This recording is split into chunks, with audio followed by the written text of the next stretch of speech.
Hi hello ನಮಸ್ಕಾರ. ಮತ್ತೊಂದು ವಿಡಿಯೋಗೆ ನಿಮ್ಮೆಲ್ಲರಿಗೂ ಸ್ವಾಗತ ಸುಸ್ವಾಗತ ಅಂತ ಹೇಳ್ತಾ, ಯಾರೇ ನನ್ನ ವೀಡಿಯೋಸ್ನ ನೋಡ್ತಾ ಇರ್ತೀರಾ ಒಂದು ಲೈಕ್ ಮಾಡಿ, ಶೇರ್ ಮಾಡಿ ಹಾಗೂ ಫಾಲೋ ಮಾಡ್ಕೊಳ್ಳಿ.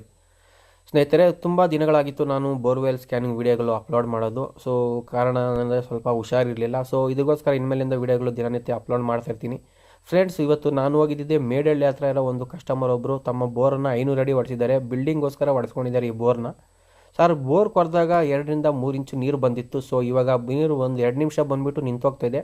ಚೆಕ್ ಮಾಡಬೇಕಂತ ಹೇಳಿದ್ರು. ಸೊ ನಾನು ಹೋಗಿ ಚೆಕ್ ಮಾಡಿದೆ. ನೋಡ್ಬೋದು ಯಾವ ರೀತಿ ಸೋರ್ಸಸ್ ಇದೆ ಅಂದರೆ, ಸುಮಾರು 2 ರಿಂದ 3 ಇಂಚು ನೀರು ಹರಿದಿರ್ತಕ್ಕಂಥ ಹಳೆಯ ಸೋರ್ಸ್ಗಳು ಫ್ರೆಂಡ್ಸ್ ಇವು.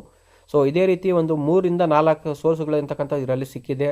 ಸೊ ಇದರಲ್ಲಿ ಸಿಕ್ಕಿದವಾಗ ಹೆವಿ ನೀರು ಸಿಕ್ಕಿರೋದ್ರಿಂದ ಲಾರಿ ಅವರು ರಿಗ್ ಅವರು ಡ್ರಿಲ್ಲಿಂಗ್ ಮಾಡಲಿಕ್ಕೆ ಆಗಲ್ಲ ಅಂತ ಹೇಳಿ ನಿಲ್ಲಿಸಿಬಿಟ್ಟಿದ್ದಾರೆ 500 ಫೀಟಿಗೆ.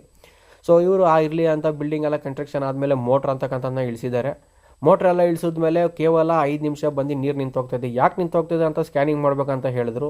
ಸೊ ಸ್ಕ್ಯಾನಿಂಗ್ ಮಾಡಿದ್ಮೇಲೆ ಗೊತ್ತಾಗಿದೆ ಏನಂದರೆ, ಸೋರ್ಸಸ್ ಏನೋ ಸಿಕ್ಕಾಪಟ್ಟೆ ಸೋರ್ಸಸ್ ಇದೆ. ನೋಡ್ಬೋದು, ಅಬ್ಸರ್ವ್ ಮಾಡ್ಬೋದು ನೀವು ಬೋಟ್ರಾ ಸೋರ್ಸ್ಗಳು. ಬಟ್ ಎಲ್ಲ ಸೋರ್ಸ್ಗಳು ಅಂತಕ್ಕಂಥದ್ದು ನೀರು ಬರ್ತಾಯಿಲ್ಲ, ಎಲ್ಲ ಸಹ ಡ್ರೈ ಆಗಿದೆ. ಯಾವುದರಲ್ಲಿ ಸಹ ನೀರಿನ ಅಂಶ ಮತ್ತು ನೀರು ಅಂತಕ್ಕಂಥದ್ದೇ ಬರ್ತಾಯಿಲ್ಲ. ನೋಡ್ಬೋದು, ಅಬ್ಸರ್ವ್ ಮಾಡ್ಬೋದು ನೀವು. ಆಲ್ರೆಡಿ ಇದು ನೀವು ನೋಡ್ತಾ ಇರೋದು 3ನೇ ಸೋರ್ಸು. ಲೈಟಾಗಿ ಅಷ್ಟು ಮಾತ್ರ ನೀರು ಬರ್ತಾಯಿದೆ ಫ್ರೆಂಡ್ಸ್. ಇವಾಗ ಮೇಲಿಂದ ಏನು ಬೀಳ್ತಿದೆ ನೋಡ್ಬೋದು. ಇಷ್ಟು ನೀರು ಮಾತ್ರ ಹೋಗಿ ಸ್ಟೋರೇಜ್ ಆಗ್ತಾ ಇದೆ. ಈ ಸ್ಟೋರೇಜ್ ನೀರು ಕೇವಲ ಒಂದು 2 ರಿಂದ 3 ನಿಮಿಷ ಅಷ್ಟೇ ಬರ್ತಿದೆ ಫ್ರೆಂಡ್ಸ್. ಅದಾದಮೇಲೆ ಈ ನೀರು ಸ್ಟೋರೇಜ್ ಅಂತಕ್ಕಂಥದ್ದು ಬರ್ತಾಯಿಲ್ಲ. ಸಂಪೂರ್ಣವಾಗಿ ಬೋರು ಬಾಟಮ್ವರೆಗೂ ಡ್ರೈ ಆಗ್ತಾಯಿದೆ. ಅದು ನಾನು ನಿಮಗೆ ವಿಡಿಯೋದಲ್ಲಿ ಲಾಸ್ಟ್ವರೆಗೆ ತೋರಿಸ್ತಾ ಇದ್ದೀನಿ. ನೋಡ್ಬೋದು ನೀವು ಯಾವ ರೀತಿ ಇದೆ ಅಂತ ಬೋಟ್ರಾಸ್ ಗ್ಯಾಪ್ಗಳು ಅಬ್ಸರ್ವ್ ಮಾಡ್ಬೋದು. ಸೊ ಇದೇ ರೀತಿ ನೀವು ಏನನ್ನ ಬೋರ್ವೆಲ್ ಸ್ಕ್ಯಾನಿಂಗ್ ಮಾಡಿಸ್ಬೇಕಂದ್ರೆ ನಂಬರು ಸ್ಕ್ರೀನ್ ಮೇಲೆ ಬರುತ್ತೆ ಅಥವಾ ಡಿಸ್ಕ್ರಿಪ್ಷನ್ ಇರುತ್ತೆ. ನಮ್ಮದು Sundar borewell scanning service Hosakote. ಇದು ನಾವು ಮಾಡಿರತಕ್ಕಂಥದ್ದು ಬಂದು ಮೇಡಳ್ಳಿ ಕೇರ್ಪುರಂ ಹತ್ರ. ಮೇಡಳ್ಳಿ ಅಂತಕ್ಕಂಥದ್ದು ಒಂದು ಊರಲ್ಲಿ ನಾವು ಸ್ಕ್ಯಾನಿಂಗ್ ಅಂತಕ್ಕಂಥದ್ದನ್ನ ಮಾಡಿಕೊಟ್ರಿ. ಗ್ಯಾಪ್ಗಳಂತೂ ಸಿಕ್ಕಾಪಟ್ಟೆ ಇತ್ತು, ಬಟ್ ನೀರಿಲ್ಲ, ಏನು ಮಾಡೋದು. ಸೊ ನೋಡ್ಬೋದು ಯಾವ ರೀತಿ ಕ್ಲಾರಿಟಿ ಇದೆ ಅಂತ ವಿಡಿಯೋ ನೋಡ್ಬೋದು. ಇದು 450 ಅಡಿಯಲ್ಲಿ ಇರತಕ್ಕಂಥ ಗ್ಯಾಪ್ ಇದು. ಸೊ ಇದು ಸಹ ಪಾಚಿ ಕಟ್ಟಿದೆ. ಅಬ್ಸರ್ವ್ ಮಾಡ್ಬೋದು ಯಾವ ರೀತಿ ಪಾಚಿ ಕಟ್ಟಿದೆ ಅಂದರೆ, ಒಂದಾನೊಂದು ಕಾಲದಲ್ಲಿ ಇಲ್ಲಿ ಈ ಥರ ಸ್ಪಾಟ್ಗಳಲ್ಲಿ ತುಂಬಾ 2 ರಿಂದ 3 ಇಂಚು ನೀರು ಹರಿದಿರ್ತಕ್ಕಂಥ ಜಾಗ. ಸೊ ಅದಾದಮೇಲೆ ಸ್ಟಾಕ್ ನೀರು ಅಬ್ಸರ್ವ್ ಮಾಡ್ಬೋದು ನೀವು. ಸ್ಟಾಕ್ ನೀರು ಕೇವಲ ಒಂದು 20 ಅಡಿ ಅಷ್ಟೇ ಇದ್ದಿದ್ದು. ನೋಡ್ಬೋದು, ಸ್ಟಾಕ್ ನೀರು ಮೋಟ್ರ್ ಆನ್ ಆಯಿತು, ಎಷ್ಟು ಸ್ಪೀಡಾಗಿ ಎಳೀತಿದೆ ನೀರು ಅಂತ.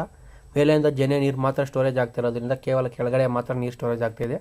ಸೊ ನೋಡ್ಬೋದು, ಮೋಟ್ರ್ವರೆಗೂ ನೀರು ಎಳೆದುಬಿಡ್ತು. ಸೊ ನೀರಿಲ್ಲ ಅಂತ ಪಕ್ಕ 100% ಕನ್ಫರ್ಮ್ ಆಯಿತು. ಅವ್ರಿಗೂ ವಿಡಿಯೋ ಸಹ ಕೊಟ್ಟೆ ನಾನು, ಯಾವ ರೀತಿ ನೀರು ಮೋಟ್ರ್ವರೆಗೂ ಎಳೆದುಬಿಡ್ತು ಅಂತ ನೋಡ್ಬೋದು. ಅದಾದಮೇಲೆ ಇನ್ನೂ ಗ್ಯಾಪ್ ಏನಾನ ಇದೆಯಾ ಅಂತ ಚೆಕ್ ಮಾಡಿದೆ. ಕೆಳಗೂ ಇನ್ನೂ ಸಹ ಗ್ಯಾಪ್ ಅಂತಕ್ಕಂಥದ್ದು ಯಾವುದೂ ಇರಲಿಲ್ಲ. ಮೋಟ್ರಿಂದ ಕೇವಲ 10 ಅಡಿ ಕೆಳಗಡೆ ಅಷ್ಟೇ ಬೋರ್ ಇದೆ ಇದು. ಸೊ ಬಾಟಮ್ವರೆಗೂ ಮೋಟ್ರ್ ಅಂತಕ್ಕಂಥದ್ದನ್ನ ಇಳಿಸಿದ್ದಾರೆ. ಇದನ್ನು ಒಂದು ವೇಳೆ ರೀಬೋರ್ ಮಾಡ್ಬೋದು, ಇಲ್ಲಾಂದರೆ ಮಳೆ ಬರೋವರೆಗೂ ವೆಯ್ಟ್ ಮಾಡಬೇಕು. ಸೊ ಯಾವುದೇ ಕಾರಣಕ್ಕೂ ಇದರಲ್ಲಿ ಇನ್ನು ಮತ್ತೆ ನೀರು ಪಿಕಪ್ ಆಗೋ ಚಾನ್ಸಸ್ ಕಡಿಮೆ ಇರುತ್ತೆ ಅಂತ ಹೇಳ್ತಾ, ಈ ವಿಡಿಯೋನ ನಿಮಗೆ ಇಷ್ಟ ಆದರೆ ಈ ವಿಡಿಯೋನ ಆದಷ್ಟು ಜನಗಳಿಗೆ ಶೇರ್ ಮಾಡಿ. ಇಂಥ ವಿಡಿಯೋಗಳು ನಾನು ಅಪ್ಲೋಡ್ ಮಾಡ್ತಾ ಇರ್ತೀನಿ ಮುಂದಿನ ದಿನದಲ್ಲಿ. ಸಿಗೋವರೆಗೂ ಧನ್ಯವಾದ. ಶುಭ ದಿನ. Take care.